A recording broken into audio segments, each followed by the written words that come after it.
কেমন লাগলো দাদুর কীর্তি? ওকে এখনো বারুদ জমে আছে। আমার সন্তানদের দিকে কেউ তাকালে না, গুলি করে তার খুলি উড়িয়ে দেবো আমি। Hi, this is Hastolipi originals.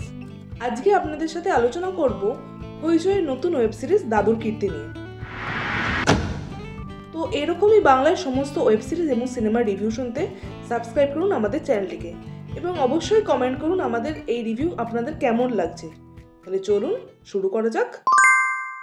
সিরিজের গল্প ছোট করে বলতে গেলে বলতে হয়, বোলপুরের এক জমিদার বাড়িতে এক বৃদ্ধ দম্পতি থাকে। তার ছেলেমেয়েরা কেউই তাদের কাছে থাকে না। ছেলে মেয়েদের তাদের কাছে নিয়ে আসার জন্য বৃদ্ধ একটি ভিডিও রেকর্ড করে এবং জানায় যে সে মৃত্যু পথযাত্রী।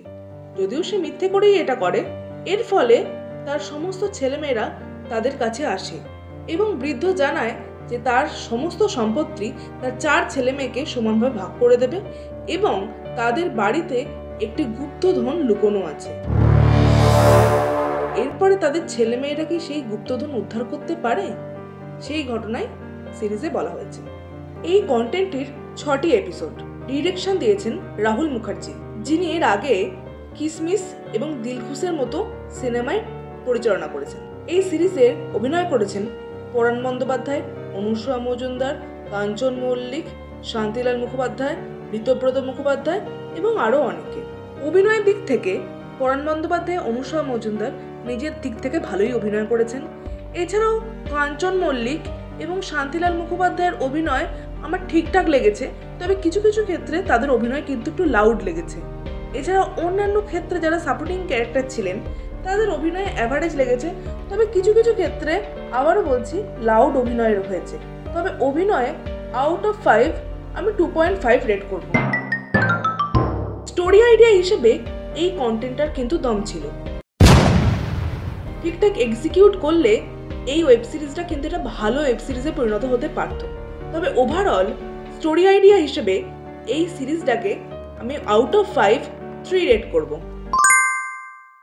সিরিজের কালার গ্রেডিং অ্যাজ ইউজুয়াল আমার অ্যাভারেজই লেগেছে। আউট অফ 5 আমি 3 রেট করব। হয়েছে যেহেতু একটা ব্র্যান্ড ভ্যালু আছে, সেহেতু কালার গ্রেডিং বেশ ভালোই হয়েছে এবং দেখতেও বেশ ভালো লাগছে। ব্যাকগ্রাউন্ড মিউজিক কিন্তু আমার খুব একটা ভালো লাগেনি, বিলো অ্যাভারেজই মনে হয়েছে। ব্যাকগ্রাউন্ড মিউজিক কিন্তু আরও ভালো হতে পারত। আউট অফ 5 আমি 2 রেট করব।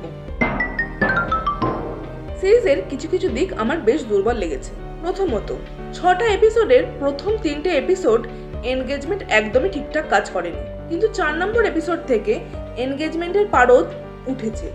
দ্বিতীয়ত, এখানে কিছু কিছু ক্যারেক্টারের ব্যক্তিগত সমস্যার কথা বলা হয়েছে, কিন্তু সেই সমস্যার সঙ্গে দর্শকরা কানেক্টই করতে পারছে না, কারণ সেই ক্যারেক্টারগুলোকে ঠিকঠাকভাবে এস্টাবলিশড করা হয়নি।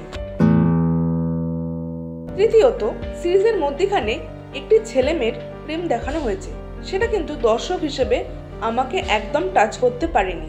চতুর্থত, সিরিজের শেষ দিকে একজন ক্যারেক্টারের মিসিং হয়ে যাওয়ার ঘটনা আছে, কিন্তু সেই মিসিং হয়ে যাওয়ার ফলে বাড়ির লোকের যে চিন্তা, সেই চিন্তার লেশ মাত্র আমি দেখতে পাইনি। পঞ্চমত, গল্পের শুরুতেই একটা গুপ্তধন খোঁজার কথা ছিল, কিন্তু গল্পের মাঝামাঝি থেকে সেই গুপ্তধনের কথা পুরো উধাও হয়ে যায়। এইটা আমার বেশ অবাক লেগেছে। ডিরেক্টর এই দিকে একটু নজর দিতে পারত।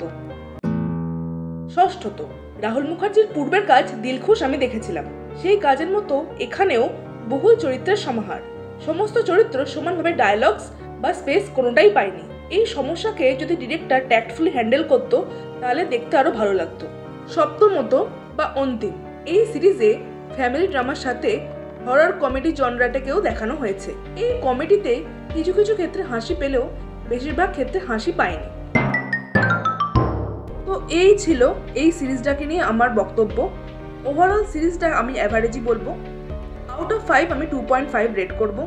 তো আপনাদের কেমন লাগলো এই সিরিজটা অবশ্যই কমেন্ট করে জানাবেন এবং আমাদের এই ভিডিওগুলোকে অবশ্যই লাইক দিতে ভুলবেন না।